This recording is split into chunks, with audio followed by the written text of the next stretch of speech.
Today I'm going to be talking about manifesting and how to actually manifest anything that you want, and what I consider to be the most important tool in your cabinet as far as manifestation goes. So I will get started. I have a few notes here to kind of keep me on track. So I think that the first and most important tool in manifesting is you. You have to have a foundation from which to begin manifesting, right? And unfortunately, I think that with society, our upbringing, various different things, we've got a lot of things to fix and repair and revisit and unclutter. You know, a lot of emotional blockages, because as you begin to manifest, once you begin the process, it doesn't matter what you're trying to manifest, what change you're trying to bring about. If your subconscious is cluttered with a bunch of limiting beliefs and false beliefs about yourself, you're going to fall short of that manifestation. So that's just the bottom line. It begins and ends with you. This is your journey. This is about you. And it's also about the story that you tell yourself. So as a child, you know, we're born completely, pure. And we have, as we grow up, we have the beliefs and the teachings of our parents, or, whoever was your primary caregiver when you were growing up. And their first nature is obviously to hopefully guide you in the right direction, the best path that they know. Of course, they were conditioned as well by your grandparents or their parents. So the point being, when you're a child, you believed in Santa, the tooth fairy. Santa was, you were manifesting then, with Santa Claus. You were hoping, that you were told the stories about Santa Claus and what an exciting time Christmas was. And you certainly manifested the gifts, right? Your Christmas morning was probably the most exciting time for you, other than a birthday. There was also the tooth fairy. I mean, come on. You give a tooth and you get money. So there were a lot of these little placements in our lives growing up. For the birthdays, you made the wish. That's manifesting, blowing out that candle, hoping for, your favorite toy or a bicycle or whatever. You were manifesting back then, and it came so easily. Of course, you didn't understand how it was happening. You didn't understand where it was going to come from. You didn't understand the whens and the whys and all these things until you started to grow up, and things that, the subconscious started to collect all this emotional blockage from we'll get there in a minute. But at any rate, my point is that with the childlike mind, the innocence of the childlike mind, we had the magic in place. I mean, we were doing it. We were manifesting like champs. So, I think that it's about getting back to that place. Get back to that magical state of mind, the childlike purity. It's there within you regardless of what you've been through, how crazy things have been. It doesn't matter. I speak from experience. I think that that's the one thing that I held on to, that I've held on to through my entire life, is that the mystical side of things, going back to that purity. So yeah, I say entirely too much. So I wrote down here that's honor you. Let's start with you, honoring yourself. You need to begin to put you and hold you in the highest regard. This is a gift. Life is a gift, and as soon as you grab a hold of the wheel and start controlling your thoughts and what you put out, that's when you're going to see the difference. And then I put here, change does begin within first. I wrote down here a quote by Joseph Campbell. Sacred space is where you can find yourself again and again. that was something that saved me. I had a pretty pretty rocky childhood growing up. There were beautiful things, but there was also a lot of chaos, a lot of abuse going on. There were things that no child should ever have to endure. But I had that sacred space within me, and I've been a magical periwinkle since I came out of my mother's womb. I swear it. I'm not kidding you. So I held on to that for dear life, because when I couldn't control my environment, the yelling, the fighting, the turmoil, there was that sacred place within. And let me tell you, that truly, truly is what I've gone back to again and again and again. And you have that too. We all have that. So I just found that that's a beautiful, beautiful quote. Sacred space is where you can find yourself again and again.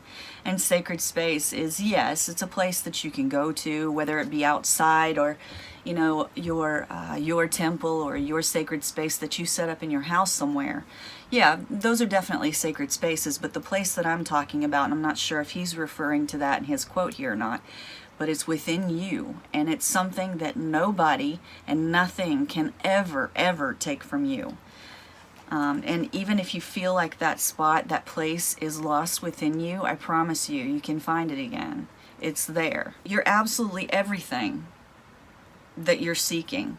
Everything that you think that's out there that will make you feel better or complete you or, you know, lift you up. It might for a few minutes, it might for a bit of time, but the magic that you're seeking on the outside, the things that you're manifesting on the outside already exists within you. And that's another concept that I think that it's hard to grasp. It's hard to, especially if you're in a really crappy position right now, you know, the pain that you're going through, if you're going through any pain, it's hard to think, okay, yeah, right, that's in me, but it is, you know, everything, because if you can imagine something that's out there, well, it's going on within you. It's so hard to explain. Hopefully in the future I'll be able to get more on that topic and help unfold that a little bit. But this is where the in magic, in the craft, when you hear as above, so below, as within, so without, the beauty that goes on within you, or the negativity that goes on within you, is what you're going to see in your outside world. Those are the things that, as soon as you put on, as they call, rose-colored glasses, and you start seeing the beauty in things, that's going to be the majority of what you see. I wrote down here, you know, where the negativity begins. Where does it start, you know, in our lives? As I talked about earlier, you know, we come into the world and we're these beautiful, bouncy little babies, and we're just happy, and all of our needs are getting met. So through the conditioning of childhood and on up, that's, your parents will affect your thought processes. They're going to start filling your mind, your subconscious mind, with their beliefs. Hopefully they're good ones. I was raised in a, well, my mom and dad weren't so strictly Christian, but my grandmother was, and she was pretty much like a second mother to me. And so that was something that was very heavily placed on me, you know, Christian belief systems and things like that.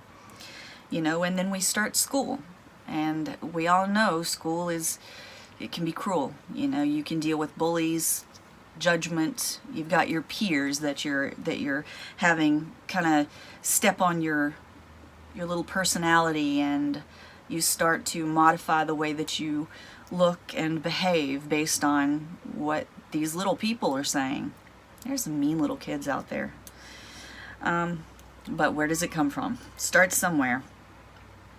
Then, you know, then as we begin to grow up, we get into our teen years, young adult age, and now during the, you know, the time of social media, I grew up where, you know, the only social stuff that I had was just regular TV, whatever was on the movies or whatever the latest show was, you know. and of course my friends, and those were the people that really shaped me. So we didn't have a lot of that then, and I'm really grateful. But I can't say that social media is all bad, because I mean it is as it is. But at any rate, so the programming that we received then, all of these things that lead up to, you know, where you are now in your life, the roads that you've been down, the people that you have interacted with that may have had an impact on you, those things are now, those belief systems are now stored in your subconscious. And so in order to manifest things and get your life going the way that you want to, you kind of have to start clearing out the emotional blockages. The most important reason for this is that no matter whether or not you're into the craft, or this is just a spiritual journey for you, whatever your path is, there's no denying that the subconscious, the mind, the heart is your connection to divine. It is your connection and your pathway to divine consciousness, your higher self, you know. So in order to begin manifesting, you have to get rid of the clutter. Easier said than done, right? You're co-creating with the divine. This isn't just a, you know, you think about it, you put it out there, and you know, think that it's going to just show up for you. I mean, sometimes it does, but in a realistic way of thinking, the purity of thought, the clearness of mind, and that includes, most importantly, the subconscious mind, because, you know, the thoughts are what create the emotion. The emotion is the driving force behind whatever action you take and whatever feelings that you put out to be able to pull that back in, if that makes sense. So the more pure your state of mind, the more decluttered, defragmented it is, the more chances you have of manifesting that which you desire. And another thing is that as you begin this journey of self-awareness and self-inquiry, and going back into, you know, this old paradigm of thinking and figuring out why do you believe what you believe and why do you have these negative thoughts, you're going to evolve to a point where sometimes the things that you think that you want, the things that you maybe were going to manifest, just kind of fall off. The importance of those things sort of, I don't know, they fall away. They're not as important. You realize that you're more abundant than you thought you were. So how do you change this programming, right? How do you get to the point where you start to declutter the subconscious? It's certainly not something that's going to happen overnight. And one of the most important things to me, it makes me emotional, my magical journey, see, I didn't have social media. I didn't have these things to turn to when I was younger. In the midst of the hard times in my life, the only thing that I could go back to was what I knew as a magical space within, and that was my heart, the purest of pure places that you can be. I knew that my environment was negative. I knew that I was not in a life that I wanted. I questioned a lot. Start manifesting self-awareness, you know? Work on you and focus on the foundation. Understand the importance of you. The journey is long and it can be painful, you know, because you are going to have to revisit some of maybe the triggers, and as you start asking yourself questions to get into that subconscious mind of yours, to declutter and defragment, you're going to hit some bumps more than likely, depending on, you know, what has happened to you thus far in your life and in your journey. But it's the most important thing that you can do, you know, spiritually speaking, magically speaking, just as a human being, you know. It's all about you. You're here for you. I mean, really, at the end of the day, you know, not to be grim, but nobody's going to die with you. You know, that's this whole journey is yours, and I don't know, as cliche, make the most of it, you know?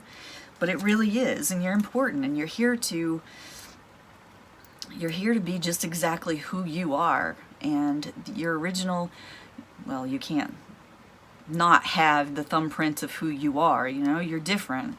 And the important thing is for you to realize that, embrace that in every single way. Understand that thoughts are energy. Everything is energy. And so to start unpacking this subconscious clutter, you know, consider every thought that comes into your mind, that crosses your mind each and every day. I heard this somewhere. Consider it an offering. You know, it doesn't matter how small the thought is. Just, you know, as soon as something pops into your mind, go ahead and decide, is it a positive thought? Is it a negative thought? Positive thoughts? Okay, I'll accept that and dance with it. Go with that thought. You know, that's a good thought. That's something good. If it's a negative thought, reject it. Or see if you can find the lesson there. Maybe it's if you're in traffic and you're irritated at how slow the traffic's going or whatever. So look at the lesson in that. Maybe there's room for a little bit more patience. So, yeah, you can't control the people, the places, and the things around you all the time.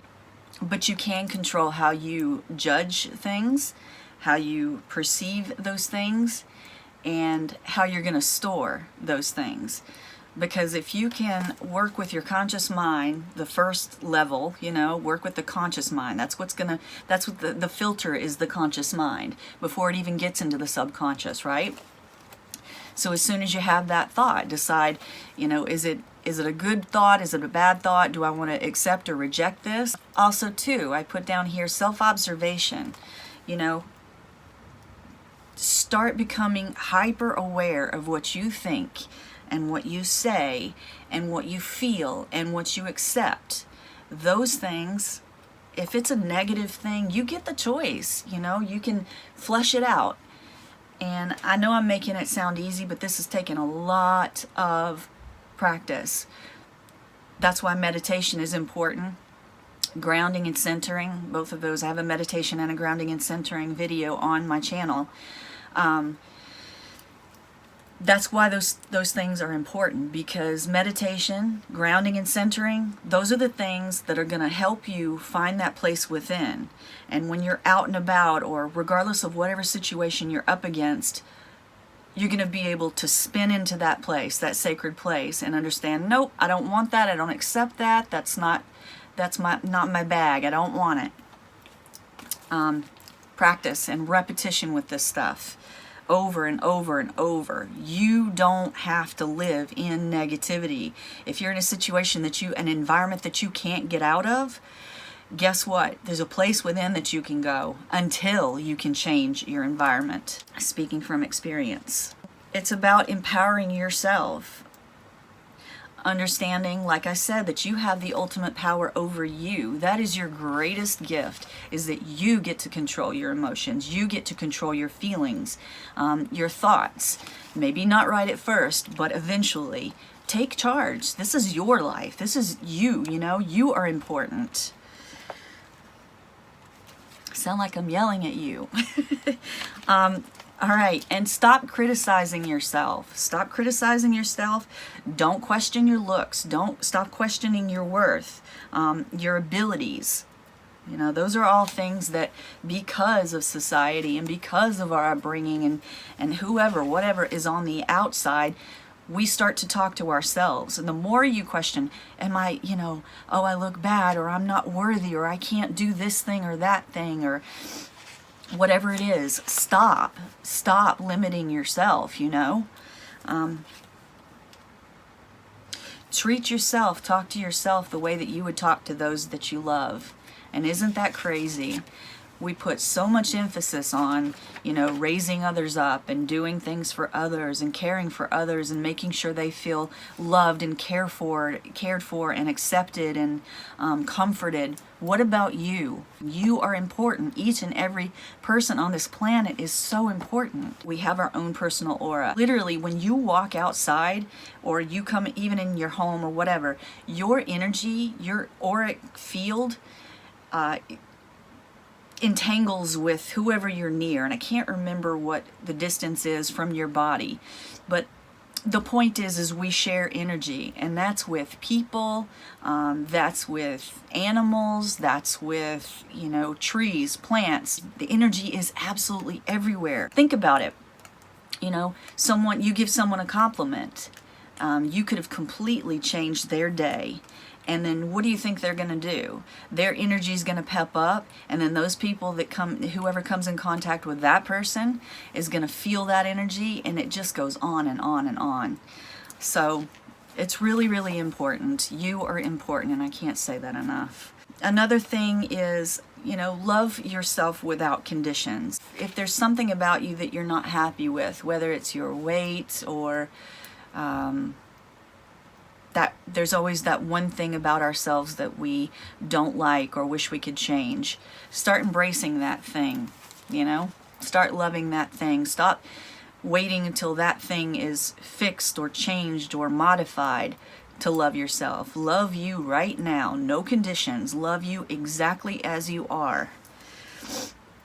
Self-affirmations, they're no joke. I'll stand in the mirror some days, you know, and it's like I'll notice a wrinkle, and instead of getting frustrated, oh, you know, I'm getting older and there goes the youth. No, I don't think that way. I grin and I smile and I see that wrinkle and I'm grateful, because that just means one thing. I have gotten to this age. I've endured years.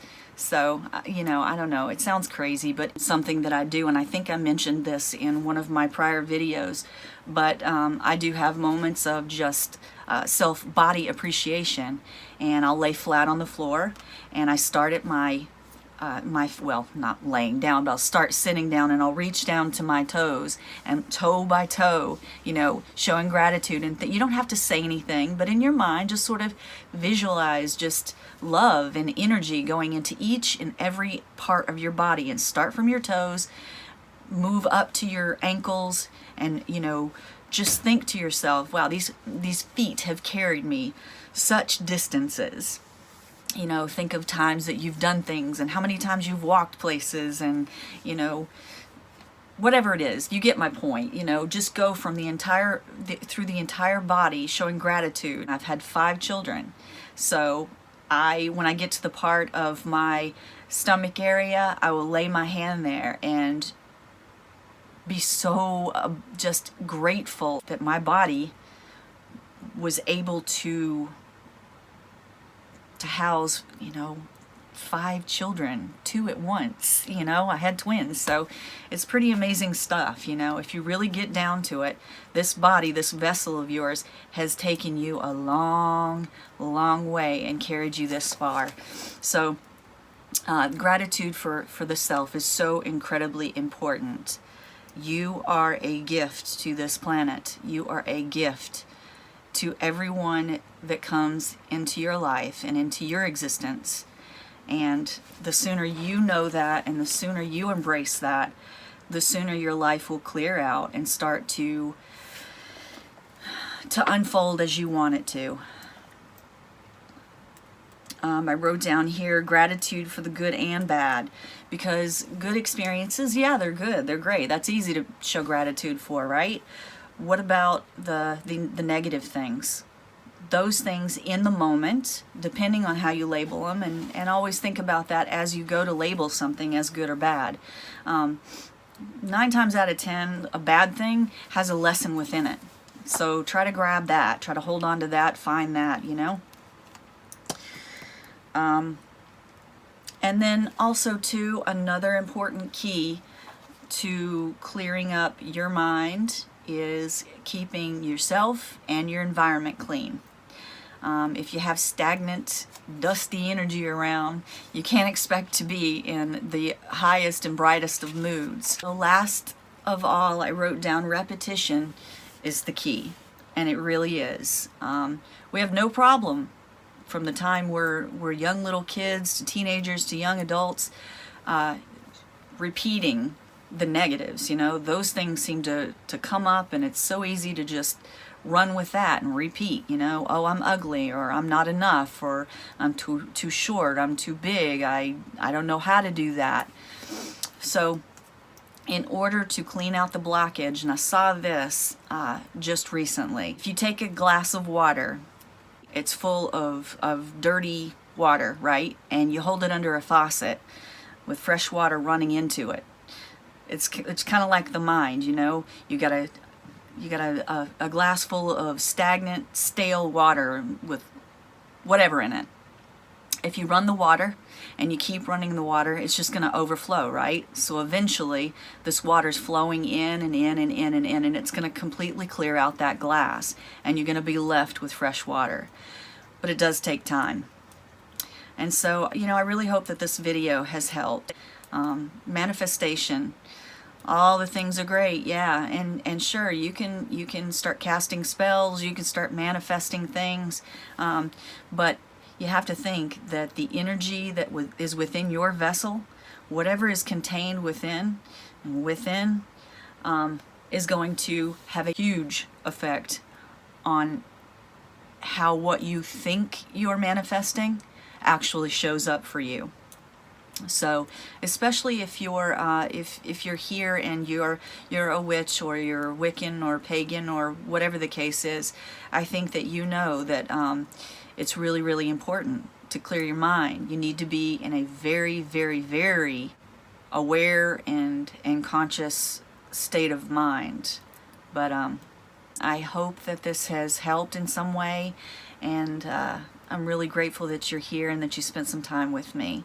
So until the next video, start deprogramming. Start filling that mind, that subconscious, with the beautiful thoughts. Life is just as magical as you want it to be, and you can manifest some of the most beautiful things, but it starts with you.